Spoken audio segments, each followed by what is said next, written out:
Hi friends, welcome to Recipes Recooked. ഇന്ന് നമുക്ക് നല്ലെണ്ണയിൽ വാട്ടിയെടുത്തിട്ടുള്ള നെല്ലിക്ക അച്ചാർ എങ്ങനെയാണ് തയ്യാറാക്കുന്നത് എന്ന് നോക്കാം. ഈ അച്ചാറിൽ ആർട്ടിഫിഷ്യൽ ആയിട്ട് കളറോ പ്രിസർവേറ്റീവ്സോ ഒന്നും ചേർക്കുന്നില്ല. മാത്രമല്ല കേടാവാതെ എത്ര നാൾ വേണമെങ്കിലും നിങ്ങൾക്ക് ഇത് യൂസ് ചെയ്യാനും പറ്റും. അപ്പോൾ നമുക്ക് ഈ നെല്ലിക്ക അച്ചാർ എങ്ങനെയാണ് തയ്യാറാക്കുന്നതെന്നും അതിനു വേണ്ട ഇൻഗ്രീഡിയൻസ് എന്തൊക്കെയാണെന്നും നോക്കാം. അപ്പോൾ ഈ നെല്ലിക്ക അച്ചാർ തയ്യാറാക്കാനായിട്ട് ഞാനിവിടെ 1 കിലോ നെല്ലിക്കയാണ് എടുത്തിട്ടുള്ളത്. നെല്ലിക്കയൊക്കെ നന്നായിട്ട് കഴുകി വൃത്തിയാക്കി ഒരു ടവൽ കൊണ്ട് തുടച്ച് എടുത്തു വെച്ചിട്ടുണ്ട്. പിന്നെ വേണ്ടത് 2 ചെറിയ കുടം വെളുത്തുള്ളിയാണ്. ഏകദേശം 25-26 അല്ലി വെളുത്തുള്ളി എടുത്തിട്ടുണ്ട്. വെളുത്തുള്ളി ചെറിയ കഷ്ണങ്ങളാക്കേണ്ട കാര്യമില്ല, ജസ്റ്റ് നടുവേ ഒന്ന് കീറിയെടുത്താൽ മതി. കൂടെ തന്നെ പച്ചമുളക് വേണം. 7 പച്ചമുളകാണ് ഞാൻ എടുത്തിട്ടുള്ളത്. പച്ചമുളകിൻ്റെയൊക്കെ അളവിൽ താല്പര്യം അനുസരിച്ചിട്ട് മാറ്റങ്ങൾ വരുത്താം.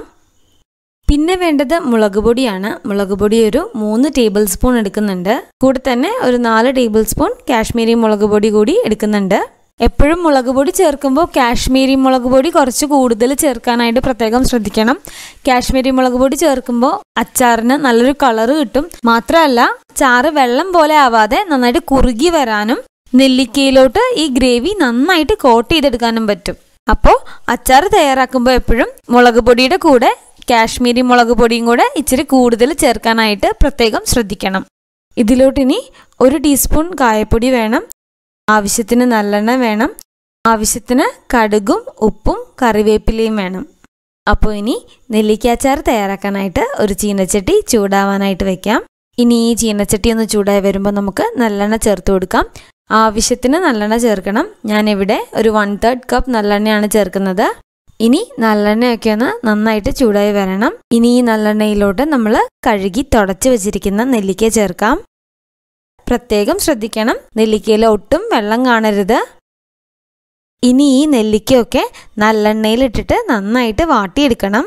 നെല്ലിക്കയൊക്കെ നല്ല സോഫ്റ്റായിട്ട് കളറൊക്കെ ഒന്ന് മാറി വരണം.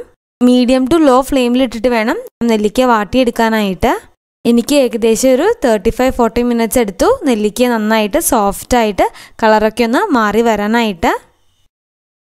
കണ്ടിന്യൂസ് ആയിട്ട് ഇളക്കി കൊടുക്കണം എന്നില്ല. ഒരു 8-10 മിനിറ്റൊക്കെ ആവുമ്പോൾ ഇടയ്ക്കൊന്ന് ഇളക്കി കൊടുത്താൽ മതി. പിന്നെ ഇപ്പോൾ ഇതിലോട്ട് ഉപ്പ് ചേർക്കരുത്. നെല്ലിക്ക ഒരു 1/4 പരുവം വെന്തതിന് ശേഷം മാത്രമാണ് ഉപ്പ് ചേർത്ത് കൊടുക്കാൻ പാടുള്ളൂ. അപ്പോൾ നെല്ലിക്കയൊക്കെ കളറൊക്കെ മാറി നല്ല സോഫ്റ്റായിട്ട് വരട്ടെ. അതുവരെ നല്ലെണ്ണയിലിട്ട് നമുക്ക് വാട്ടിയെടുക്കാം.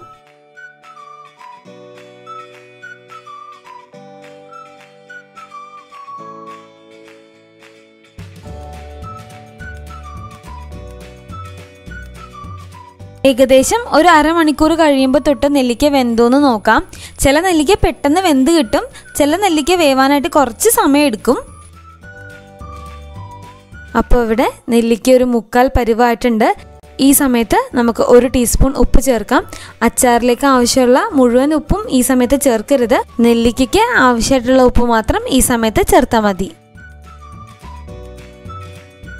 അപ്പോൾ ദാ ഇവിടെ നെല്ലിക്കയൊക്കെ കളറൊക്കെ മാറി നല്ല സോഫ്റ്റായിട്ട് വന്നിട്ടുണ്ട്. ഇതിപ്പോൾ ചൂടായ കാരണമാണ്, അല്ലെങ്കിൽ കൈകൊണ്ടൊന്ന് തൊടുമ്പോൾ തന്നെ പൊട്ടി വരുന്നൊരു പരുവായിട്ടുണ്ട്. നല്ല സോഫ്റ്റായി വന്നിട്ടുണ്ട്. അപ്പോൾ എനിക്കിവിടെ നെല്ലിക്ക വാട്ടിയെടുക്കാനായിട്ട് ഏകദേശം 35-40 മിനിറ്റ്സ് ആണ് എടുത്തിട്ടുള്ളത്. ഇത് നെല്ലിക്കയുടെ വേവ് അനുസരിച്ചിട്ട് മാറും. ഇനി ഒരു പാൻ ചൂടായിട്ട് വരുമ്പോൾ ആവശ്യത്തിന് നല്ലെണ്ണ ചേർക്കാം. ഞാനിവിടെ ഒരു 3 ടേബിൾ സ്പൂൺ നല്ലെണ്ണ ചേർക്കുന്നുണ്ട്. അച്ചാർ ഇനി അത് ഏത് അച്ചാറായാലും നല്ലെണ്ണയിൽ തയ്യാറാക്കുന്നതാണ് ഏറ്റവും നല്ലത്. നല്ലെണ്ണയിൽ തയ്യാറാക്കുന്ന അച്ചാറിന് വേറെ തന്നെ ഒരു സ്വാദാണ്. മാത്രമല്ല അച്ചാർ കേടാവാതെ ഒത്തിരി നാളിരിക്കാനായിട്ട് നല്ലെണ്ണയിൽ തയ്യാറാക്കുന്നത് തന്നെയാണ് ഏറ്റവും നല്ലത്. ഇനി എണ്ണ നന്നായിട്ടൊന്ന് ചൂടായി വരുമ്പോൾ കടുക് ചേർക്കാം. ഞാനിവിടെ 1.5 ടീസ്പൂൺ കടുക് ചേർക്കുന്നുണ്ട്. കടുക് നന്നായിട്ടൊന്ന് പൊട്ടി വരട്ടെ. ഈ അച്ചാറിലോട്ട് ഉലുവയോ ഉലുവാപ്പൊടിയോ ചേർക്കുന്നില്ല. ഉലുവ ചേർക്കുകയാണെങ്കിൽ നെല്ലിക്ക പെട്ടെന്ന് അങ്ങ് അലുത്തു പോവും. നെല്ലിക്ക നല്ലെണ്ണയിലിട്ട് നന്നായിട്ട് വാട്ടിയെടുത്തിട്ടുള്ളതാണ്. അപ്പോൾ തന്നെ നെല്ലിക്ക നല്ല സോഫ്റ്റ് ആയിട്ടുണ്ടാവും. ഇനി നമ്മൾ അച്ചാറിലോട്ട് ഉലുവ കൂടി ചേർക്കുകയാണെങ്കിൽ നെല്ലിക്ക പെട്ടെന്ന് അങ്ങ് അലുത്തു പോവും. ഈ നെല്ലിക്ക അച്ചാർ ഒത്തിരി നാളൊന്നും വച്ച് യൂസ് ചെയ്യാനല്ല, 1-2 ആഴ്ചയ്ക്കുള്ളിൽ തന്നെ യൂസ് ചെയ്യാനുള്ളതാണ് എന്നുണ്ടെങ്കിൽ നിങ്ങൾക്ക് കടുക് താളിക്കുന്നതിനോടൊപ്പം തന്നെ ഒരു 1/2 ടീസ്പൂൺ ഉലുവ കൂടി ചേർക്കാവുന്നതേ ഉള്ളൂ. ഇതിലോട്ടിനി വെളുത്തുള്ളിയും പച്ചമുളകും ആവശ്യത്തിന് കറിവേപ്പിലയും ചേർക്കാം. ഇനി പച്ചമുളകും വെളുത്തുള്ളിയൊക്കെ നല്ലെണ്ണയിലിട്ട് നന്നായിട്ടൊന്ന് മൂപ്പിച്ചെടുക്കണം. പച്ചമുളകിൻ്റെയും വെളുത്തുള്ളിയുടെ ഒക്കെ പച്ചപ്പൊക്കെ ഒന്ന് മാറി വെളുത്തുള്ളിയുടെ കളറൊക്കെ ഒന്ന് മാറി വരണം. നല്ലെണ്ണയിലിട്ട് വെളുത്തുള്ളിയും പച്ചമുളകും നന്നായിട്ട് മൂപ്പിച്ചെടുക്കണം. വെളുത്തുള്ളിയും പച്ചമുളകും ഒക്കെ നല്ലെണ്ണയിലിട്ട് നന്നായിട്ട് വാട്ടിയെടുത്തിട്ടില്ലെങ്കിൽ അച്ചാറിൽ പൂപ്പൽ കയറാനും പെട്ടെന്ന് കേടായി പോകാനുള്ള ചാൻസ് ഉണ്ട്. അപ്പോൾ ഇനി വെളുത്തുള്ളിയുടെയൊക്കെ കളറൊക്കെ ഒന്ന് മാറി ഒരു ലൈറ്റ് ഗോൾഡൻ കളർ ആകുന്നത് വരെ നന്നായിട്ട് മൂപ്പിച്ചെടുക്കാം. ഇനി ഇതിലോട്ട് മുളക് പൊടിയും കാശ്മീരി മുളക് പൊടിയും ചേർക്കാം. ഈ സമയത്ത് ഫ്ലെയിം ഏറ്റവും ലോയിലിടാനായിട്ട് അല്ലെങ്കിൽ ഫ്ലെയിം ഓഫ് ചെയ്ത് വെക്കാനായിട്ട് പ്രത്യേകം ശ്രദ്ധിക്കണം. മുളക് പൊടി അനുസരിച്ചിട്ട് എരിവ് മാറും. അതുകൊണ്ട് തന്നെ താല്പര്യം അനുസരിച്ചിട്ട് മുളക് പൊടിയുടെ അളവിൽ മാറ്റം വരുത്താനായിട്ട് പ്രത്യേകം ശ്രദ്ധിക്കണം.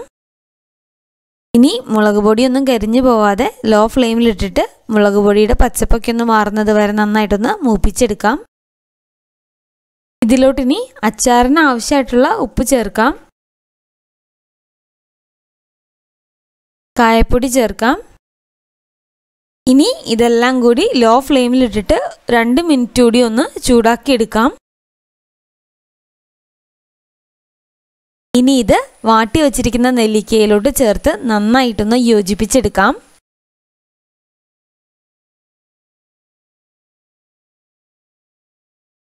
ഇതിലോട്ട് വെള്ളം ചേർക്കാറില്ല. വെള്ളം ഒട്ടും ചേർക്കാതെ തന്നെ നെല്ലിക്കയെന്നൊക്കെ ഇറങ്ങുന്ന വെള്ളം ഉണ്ടാവും. അപ്പോൾ അത്യാവശ്യം ചാറുണ്ടാവും. ഇതിലോട്ടിനി ഉപ്പും മുളക് പൊടിയുടെയൊക്കെ അളവൊന്ന് നോക്കിയിട്ട് ആവശ്യമുണ്ടെങ്കിൽ ചേർക്കാം. ഈ സമയത്ത് ഉപ്പും എരിവൊക്കെ ലേശം മുന്നോട്ട് നിൽക്കണം. എന്നാലാണ് നെല്ലിക്കയിലോട്ടൊക്കെ ഇത് പിടിക്കുമ്പോൾ പാകത്തിന് എരിവും ഉപ്പും ഒക്കെ ഉണ്ടാവുള്ളൂ. മുളക് പൊടി ഇനി എക്സ്ട്രാ ചേർക്കണം എന്നുണ്ടെങ്കിൽ മുളക് പൊടി ഒന്ന് ചൂടാക്കിയിട്ട് മുളക് പൊടിയുടെ പച്ചപ്പൊക്കെ ഒന്ന് മാറിയ ശേഷം അച്ചാറിലോട്ടൊന്ന് ചേർത്താൽ മാത്രം മതി. ഇനി ഇത് നന്നായിട്ടൊന്ന് യോജിപ്പിച്ചെടുക്കണം.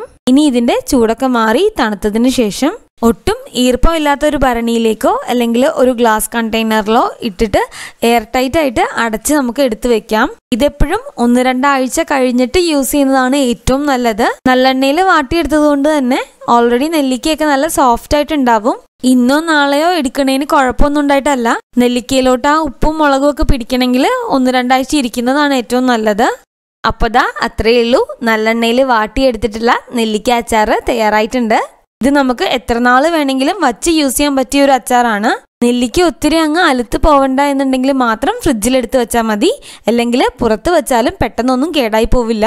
ഇപ്പോൾ നല്ല നാടൻ നെല്ലിക്ക കിട്ടുന്ന സമയമാണ്. തീർച്ചയായിട്ടും ഇതുപോലെ ഒന്ന് ട്രൈ ചെയ്ത് നോക്കണം. എന്നിട്ട് ഫീഡ്ബാക്ക് കമൻറ്റ് ചെയ്യാനായിട്ട് മറക്കരുത്.